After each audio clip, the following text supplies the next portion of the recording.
अस्सलामु अलैकुम dear viewers.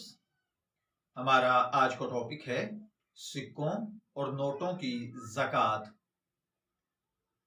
सवाल ये पैदा होता है कि अगर किसी आदमी के पास कुछ पैसे हैं जिनको हुकूमती सिक्के कहा जाता है, वो सिक्के धाती हों या कागज के सिक्के यानी नोट हों, क्या इन पर ज़कात वाजिब होती है या नहीं? तो जी हाँ, इन पर ज़कात वाजिब है, क्योंकि उनकी कीमत उनकी धात या उनके कागजों की वजह से नहीं है, बल्कि उस कुव्वते खरीद की वजह से है जो कानूनन उनके अंदर पैदा हो चुकी है, जिसकी वजह से वो चांदी और सोने के कायम मुकाम समझे जाते हैं। जिसके पास 52.5 तोले चांदी की रकम के बराबर नकदी मौजूद हो, उस पर ज़कात वाजिब होगी।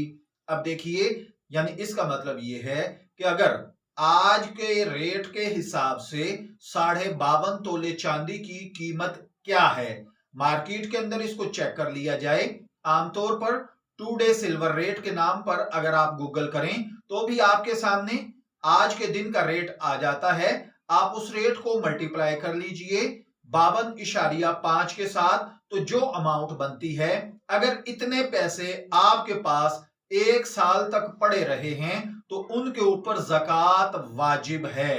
मैं दुआ गो हूं अल्लाह ताला हमें इन बातों को समझकर इनके मुताबिक अमल करने की तौफीक अता फरमाए।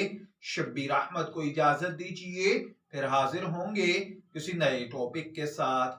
तब तक के लिए अल्लाह हाफिज।